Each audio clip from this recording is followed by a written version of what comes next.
Greetings, fellow citizens. This is Citizen Kong with a movie review. This film was recommended by Cunty Nunez, and it is the critically acclaimed French film called A Prophet.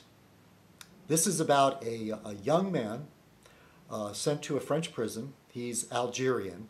He arrives basically illiterate, I believe, and no connections on the outside, no connections on the inside, with no money. The one bill that he had that was taken away from him, I don't know, it was whatever, French note of some sort, was taken away from him when he entered the prison. So he's in there, he has nothing, no protection or anything. He ends up falling in with the Corsican gang there, but he can never be one of them because he's Algerian, he's not Corsican. So they treat him, basically he acts as a servant in the beginning, and sometimes they refer to him as the dirty Arab. Poor guy. There's also a Muslim faction in the prison, but the young man, he's not a practicing Muslim, even though his family tree or whatever would be Muslim, but I guess he grew up in France. And so he ends up with the Corsicans. One of the interesting things about the movie is that it shows his development into manhood. How he may be illiterate and uneducated, but he's not stupid. And he eventually learns how to speak Corsican, but he doesn't tell them right away. So he can understand what they're saying. You know, it's European films. The pacing tends to be a little different than American films. I see that's changing. I think a European film, I might have said this in another review, that European films are being influenced by American cinema, I believe. Which, in a sense, may be good, but in a sense, maybe not so good. Maybe it's entirely not good at all. I don't know. But this prison drama is not filled with the usual cliches that you see in American prison dramas. There's no, like, Great Escape or anything like that. He basically goes along with the system. Eventually they have a system where if he behaves well, they let him leave and go do stuff, take on a job on the outside. You know, when he's been there long enough, and if he's a model prisoner. And as I said, it's realistic. The only thing in the movie that's not based on reality is that he has these conversations with a person that's not there, a prisoner that was killed. He was a dead man. He's like talking to a ghost.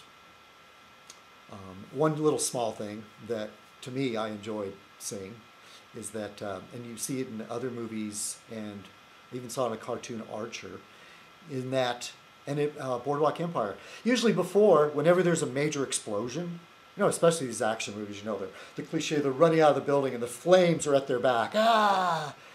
Then they kind of toss around a little bit, they're scraped to scratch, but they get up and they start talking, you know, whatever. They're having a conversation. Oh, wasn't that bad? Or whatever, you saved my life.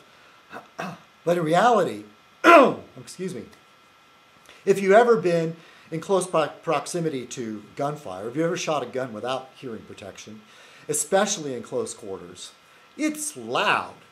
And you'll definitely right away get a ringing in your ear. You might even get a temporary loss of hearing. There's no doubt you're damaging your hearing in the long run.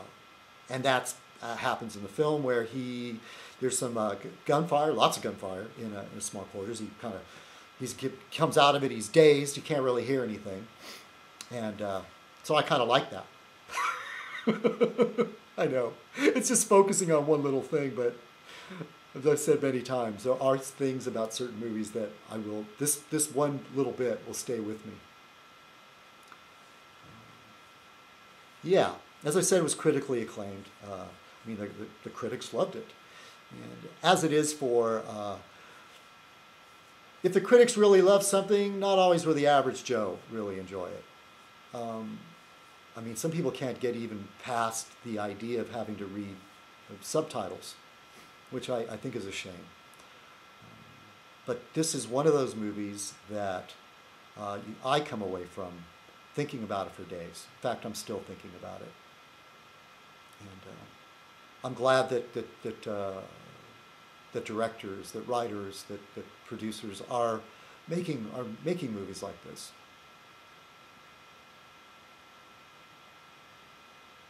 You're drawn in. You lose your. For me, I lost my sense of disbelief or whatever. I forget what the term is. When you're in it, it seems real to you. You're not thinking to yourself, "Oh, this is a movie," and that's important.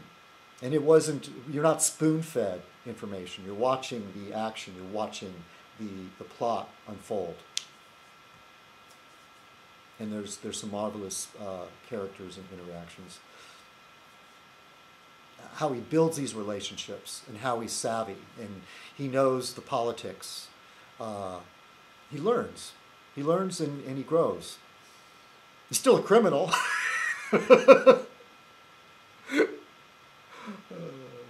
Yeah, but you end up liking him. Yeah, because he doesn't seem like a real bad sort, at heart. One of the things that has little to do with the actual film is that the subtitles were out of sync. The copy that I obtained, I'm not saying you're going to get this movie in the copy that I obtained, the subtitles were out of sync, which I found equally annoying or maybe even more annoying than watching a movie or TV show where the soundtrack is out of sync. That was unusual. I've never encountered that before. But I did enjoy watching A Prophet. So thank you, Cunty Nunez, for recommending that. This is Citizen Kong. Cheers.